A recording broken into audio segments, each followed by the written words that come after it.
मंत्रिमंडल में मेरे सहयोगी श्रीमान रमेश पोखरियाल निशंक जी, श्रीमान संजय धोत्रे जी, नेशनल एजुकेशन पॉलिसी राष्ट्रीय शिक्षा नीति में बहुत महत्वपूर्ण भूमिका निभाने वाले देश के जाने माने वैज्ञानिक डॉक्टर कस्तूरीरंगन जी और उनकी टीम, इस सम्मेलन में भाग ले रहे वाइस चांसलर्स, अन्य सभी शिक्षाविद, सभी महानुभाव, आप सभी का बहुत बहुत अभिनंदन। नेशनल एजुकेशन पॉलिसी राष्ट्रीय शिक्षा नीति के संदर्भ में आज का ये इवेंट बहुत ही महत्वपूर्ण है। इस कॉन्क्लेव से भारत के एजुकेशन वर्ल्ड को नेशनल एजुकेशन पॉलिसी राष्ट्रीय शिक्षा नीति के विभिन्न पहलुओं के बारे में विस्तृत जानकारी मिलेगी। जितनी जानकारी और ज्यादा जानकारी ज्यादा स्पष्ट होगी, फिर उतना ही आसान इस राष्ट्रीय शिक्षा नीति का इम्प्लीमेंटेशन भी होगा। साथियों, 3-4 साल के व्यापक विचार विमर्श के बाद लाखों सुझावों पर लंबे मंथन के बाद राष्ट्रीय शिक्षा नीति को स्वीकृत किया गया है। आज देश भर में इसकी व्यापक चर्चा हो रही है। अलग अलग क्षेत्र के लोग, अलग अलग विचारधाराओं के लोग अपने व्यूज दे रहे हैं, राष्ट्रीय शिक्षा नीति को रिव्यू कर रहे हैं। ये एक हेल्दी डिबेट है। ये जितनी ज्यादा होगी उतना ही लाभ देश की शिक्षा व्यवस्था को मिलेगा। ये भी खुशी की बात है कि राष्ट्रीय शिक्षा नीति आने के बाद देश के किसी भी क्षेत्र से, किसी भी वर्ग से ये बात नहीं उठी कि इसमें किसी तरह का बायस है या किसी एक तरफा कोई झुकाव है। ये एक इंडिकेटर भी है कि लोग बरसों से चली आ रही एजुकेशन सिस्टम में जो बदलाव चाहते थे, वो उन्हें देखने को मिले हैं। वैसे कुछ लोगों के मन में ये सवाल आना बहुत स्वाभाविक है कि इतना बड़ा रिफॉर्म कागज पर तो कर दिया, लेकिन इसे जमीन पर कैसे उतारा जाएगा। यानी अब सबकी निगाहें इसके इम्प्लीमेंटेशन की तरफ है। इस चैलेंज को देखते हुए व्यवस्थाओं को बनाने में जहां कहीं कुछ सुधार की आवश्यकता है, वो हमें सबको मिलकर के करना है और करना ही है। आप सभी राष्ट्रीय शिक्षा नीति के इम्प्लीमेंटेशन में और उस काम में सीधे तौर पर जुड़े हैं और इसलिए आप सबकी भूमिका बहुत ज्यादा है, बहुत अहम है। जहां तक पॉलिटिकल विल की बात है, मैं पूरी तरह कमिटेड हूं, मैं पूरी तरह आपके साथ हूं। साथियों, हर देश अपनी शिक्षा व्यवस्था को अपनी नेशनल वैल्यूज के साथ जोड़ते हुए अपने नेशनल गोल्स के अनुसार रिफॉर्म्स करते हुए आगे बढ़ता है। मकसद ये होता है कि देश का एजुकेशन सिस्टम अपनी वर्तमान और आने वाली पीढ़ियों को फ्यूचर रेडी रखे, फ्यूचर रेडी करें। भारत की नेशनल एजुकेशन पॉलिसी, राष्ट्रीय शिक्षा नीति का आधार भी यही सोच है। राष्ट्रीय शिक्षा नीति 21वीं सदी के भारत की नए भारत की फाउंडेशन तैयार करने वाली है। 21वीं सदी के भारत को हमारे युवाओं और हमारे युवाओं को जिस तरह की एजुकेशन की जरूरत है, जैसी स्किल्स चाहिए, राष्ट्रीय शिक्षा नीति पर इन बातों पर विशेष फोकस है। भारत को ताकतवर बनाने के लिए, विकास की नई ऊंचाई पर पहुंचाने के लिए भारत के नागरिकों को और सशक्त करने के लिए उन्हें ज्यादा से ज्यादा अवसरों के उपयुक्त बनाने के लिए इस एजुकेशन पॉलिसी में खास जोर दिया गया है। जब भारत का स्टूडेंट, चाहे वो नर्सरी में हो या फिर कॉलेज में साइंटिफिक तरीके से पढ़ेगा, तेजी से बदलते हुए समय और तेजी से बदलती जरूरतों के हिसाब से पढ़ेगा, तो वो नेशन बिल्डिंग में कंस्ट्रक्टिव भूमिका निभा पाएगा। साथियों, बीते अनेक वर्षों से हमारे एजुकेशन सिस्टम में बड़े बदलाव नहीं हुए थे। परिणाम ये हुआ कि हमारे समाज में क्यूरोसिटी और इमेजिनेशन की वैल्यूज को प्रमोट करने के बजाय भेड़ चाल को ही प्रोत्साहन मिलने लगा था। कभी डॉक्टर बनने के लिए होड़ लगी, कभी इंजीनियर बनाने की होड़ लगी, कभी वकील बनाने की होड़ लगी। इंटरेस्ट, एबिलिटी और डिमांड की मैपिंग किए बिना होड़ लगाने की प्रवृत्ति से एजुकेशन को बाहर निकालना जरूरी था। हमारे स्टूडेंट्स में, हमारे युवाओं में क्रिटिकल थिंकिंग और इनोवेटिव थिंकिंग विकसित कैसे हो सकती है, जब तक हमारी शिक्षा में पैशन ना हो, फिलॉसफी ऑफ एजुकेशन ना हो, पर्पज ऑफ एजुकेशन ना हो। साथियों, आज गुरुवर रविंद्रनाथ ठाकुर की पुण्यतिथि भी है। वो कहते थे, उच्चतम शिक्षा वो है जो हमें सिर्फ जानकारी नहीं देती, बल्कि हमारे जीवन को समस्त अस्तित्व के साथ सद्भाव में लाती है। निश्चित तौर पर राष्ट्रीय शिक्षा नीति का बृहद लक्ष्य इसी से जुड़ा है। इसके लिए टुकड़ों में सोचने के बजाय एक होलिस्टिक अप्रोच की जरूरत थी, जिसको सामने रखने में राष्ट्रीय शिक्षा नीति सफल रही है।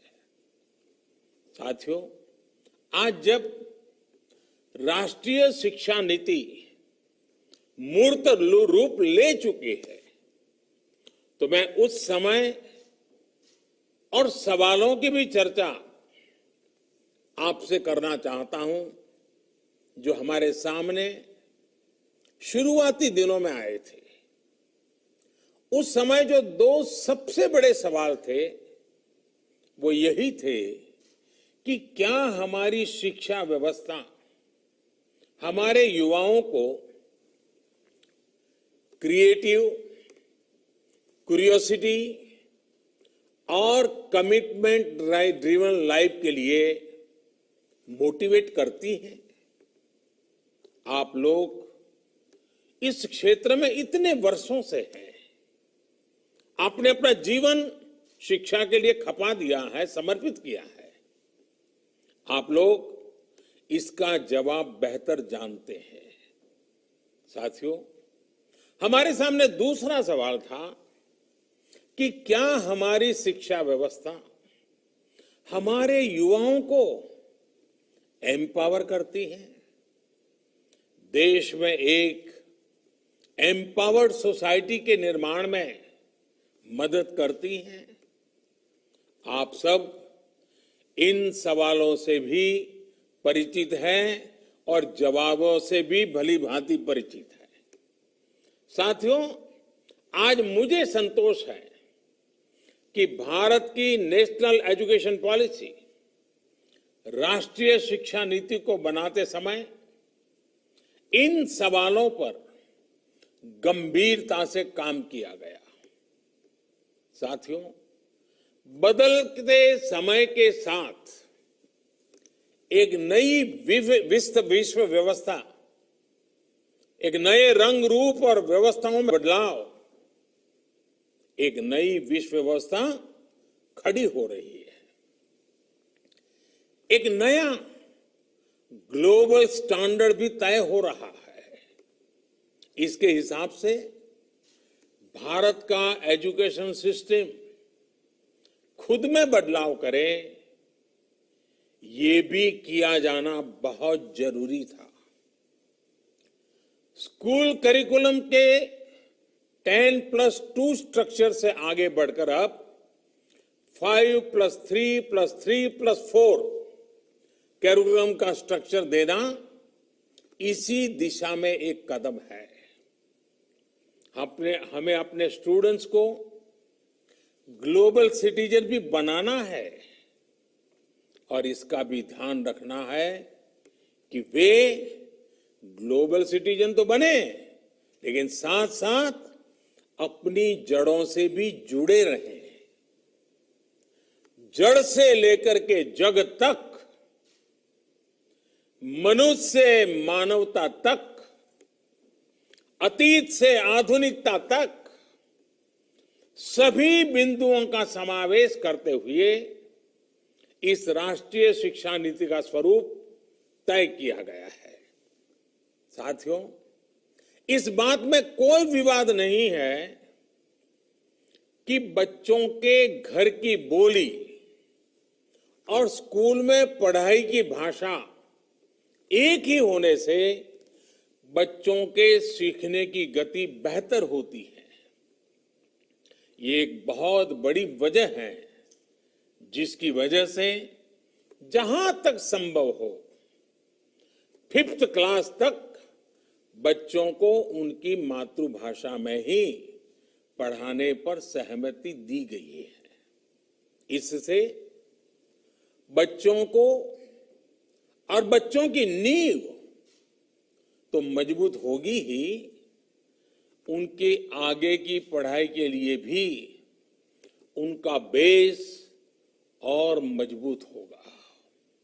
साथियों, अभी तक जो हमारी शिक्षा व्यवस्था है उसमें व्हाट टू थिंक, मैं बहुत जिम्मेवारी से बोल रहा हूं, व्हाट टू थिंक पर फोकस रहा है, जबकि इस शिक्षा नीति में हाउ टू थिंक उस पर बल दिया जा रहा है। ये मैं इसलिए कह रहा हूं कि आज जिस दौर में हम, और ये दौर ऐसा है जहां इंफॉर्मेशन और कंटेंट की कोई कमी नहीं है। एक प्रकार से बाढ़ आई हुई है। हर प्रकार की जानकारी आपके मोबाइल फोन पर अवेलेबल है। जरूरी ये है कि कौन सी जानकारी हासिल करनी है, क्या पढ़ना है। इस बात को ध्यान में रखकर ही राष्ट्रीय शिक्षा नीति में प्रयास किया गया है कि जो पढ़ाई के लिए लंबा चौड़ा सिलेबस होता है, ढेर सारी किताबें होती हैं, उसकी अनिवार्यता को कम किया जाए। अब कोशिश ये है कि बच्चों को सीखने के लिए inquiry based, discovery based, discussion based और एनालिसिस बेस्ड तरीकों पर जोर दिया जाए। इससे बच्चों में सीखने की ललक बढ़ेगी और उनके क्लास में उनका पार्टिसिपेशन भी बढ़ेगा। साथियों, हर विद्यार्थी को, स्टूडेंट को यह अवसर मिलना ही चाहिए कि वो अपने पैशन को फॉलो करे। वो अपनी सुविधा और जरूरत के हिसाब से किसी डिग्री या कोई कोर्स को फॉलो कर सके और अगर उसका मन करे तो वो छोड़ भी सके। अक्सर ऐसा होता है कि कोई कोर्स करने के बाद स्टूडेंट जब जॉब के लिए जाता है तो उसे पता चलता है कि जो उसने पढ़ा है वो जॉब की रिक्वायरमेंट को पूरा नहीं करता। कई स्टूडेंट को अलग अलग वजहों के से बीच में ही ऐसे सभी स्टूडेंट्स की जरूरतों का ख्याल रखते हुए मल्टीपल एंट्री एग्जिट का ऑप्शन दिया गया है। अब स्टूडेंट वापस अपने कोर्स से जुड़कर अपनी जॉब रिक्वायरमेंट के हिसाब से ज्यादा इफेक्टिव तरीके से पढ़ाई कर सकता है, लर्न कर सकता है। इसका एक और एस्पेक्ट है, जब स्टूडेंट्स को यह भी स्वतंत्रता होगी कि अगर वो कोई कोर्स बीच में छोड़कर दूसरे कोर्स में प्रवेश लेना चाहे तो वो कर सकते हैं। इसके लिए वो पहले कोर्स से एक निश्चित समय तक ब्रेक ले सकते हैं और दूसरा कोर्स ज्वाइन कर सकते हैं। हायर एजुकेशन को स्ट्रीम से मुक्त करने, मल्टीपल एंट्री और एग्जिट क्रेडिट बैंक के पीछे यही एक बहुत लंबे दूर की सोच के साथ हम आगे आए हैं।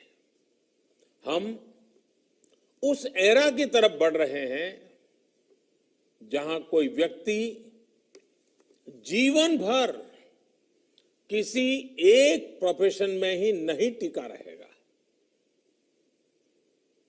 बदलाव निश्चित है, मान के चलिए, और इसके लिए उसे निरंतर खुद को रीस्किल और अपस्किल करते रहना ही होगा।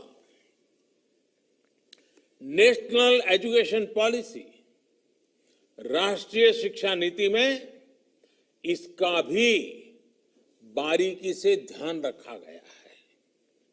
साथियों, किसी भी देश के विकास में एक बड़ी भूमिका रहती है समाज के हर तबके की गरिमा, उसकी डिग्निटी। समाज का कोई व्यक्ति कोई भी काम करता हो, कोई निम्न नहीं होता है। हमें ये सोचना चाहिए कि भारत जैसे सांस्कृतिक से समृद्ध रहे देश में ये बुराई कहां से आई?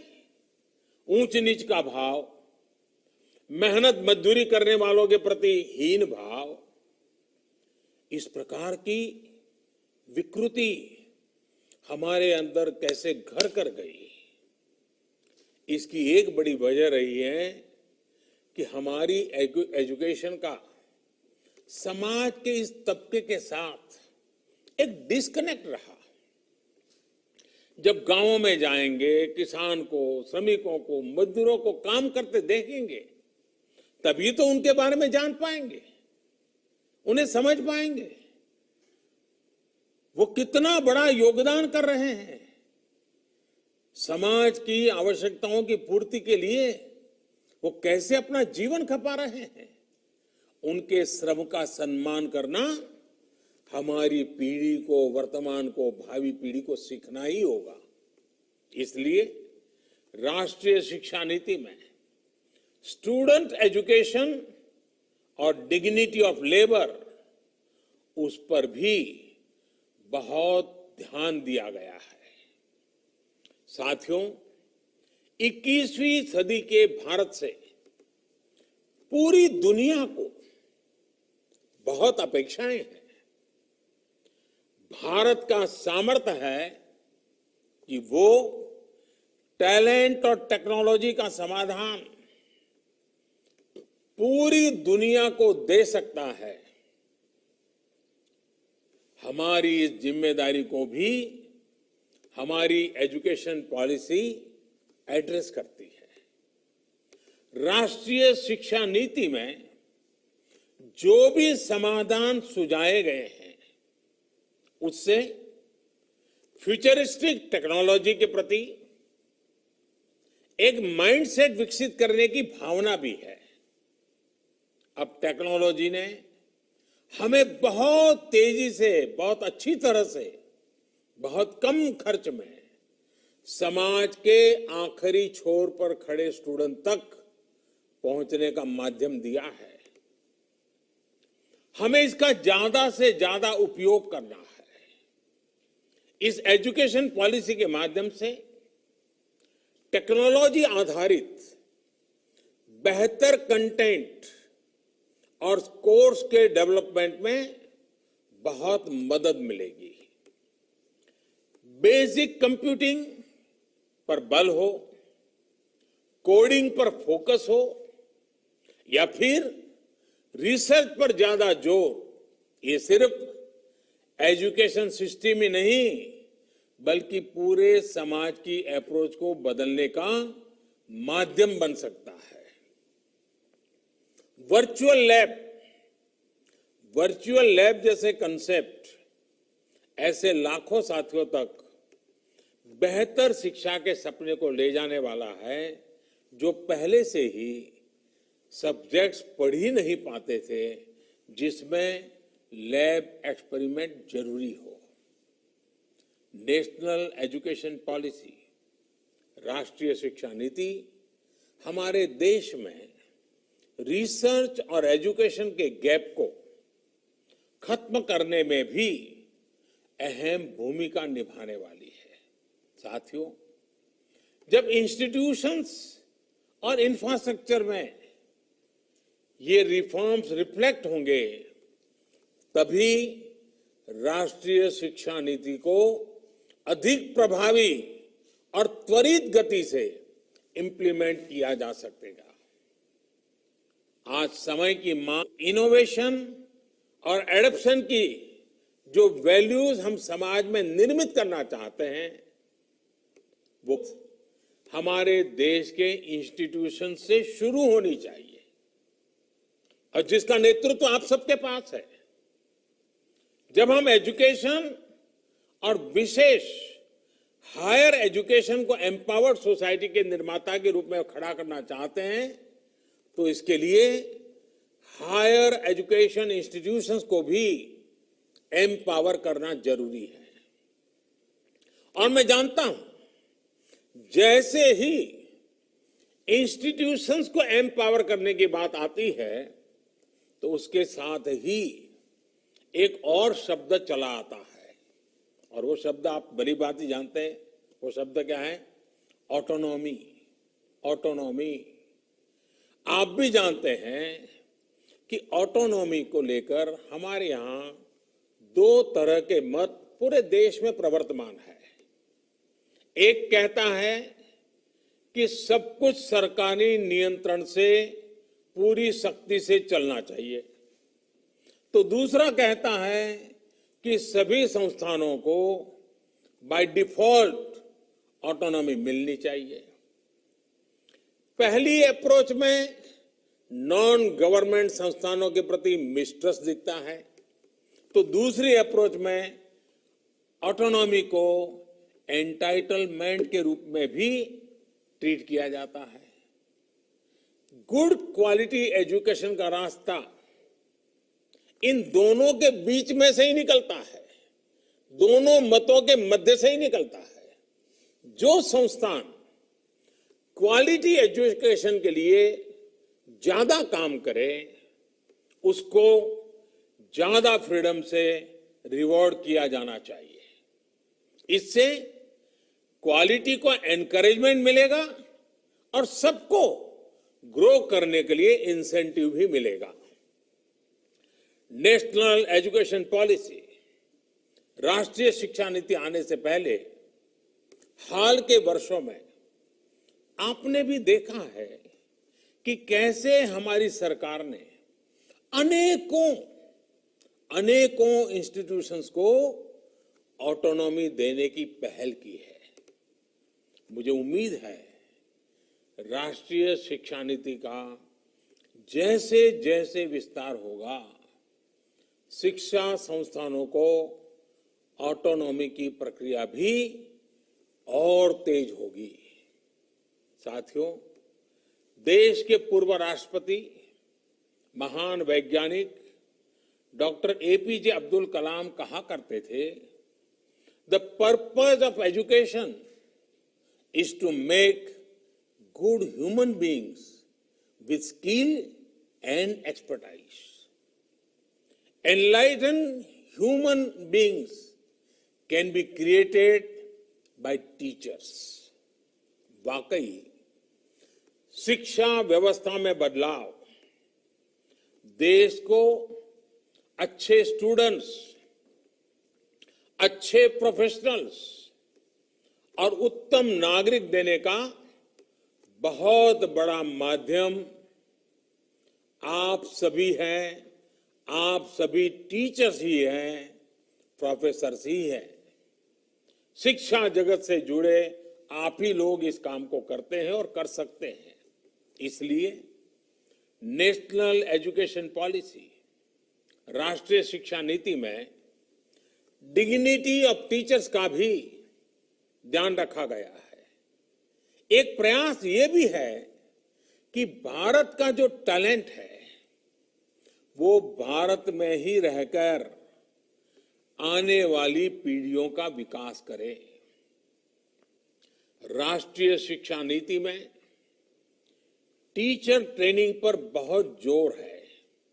वो अपनी स्किल्स लगातार अपडेट करते रहें, इस पर बहुत जोर है। I believe when a teacher learns, a nation leads.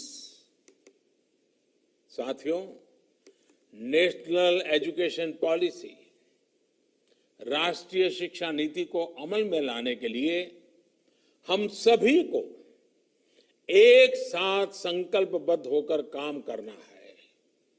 यहां से universities, colleges, school education boards, अलग अलग स्टेट्स, अलग अलग स्टेक होल्डर्स के साथ संवाद और समन्वय का नया दौर शुरू होने वाला है। आप सभी साथी, क्योंकि हायर एजुकेशन के सबसे शीर्ष संस्थानों के शीर्ष में है, तो आपकी जिम्मेदारी ज्यादा है।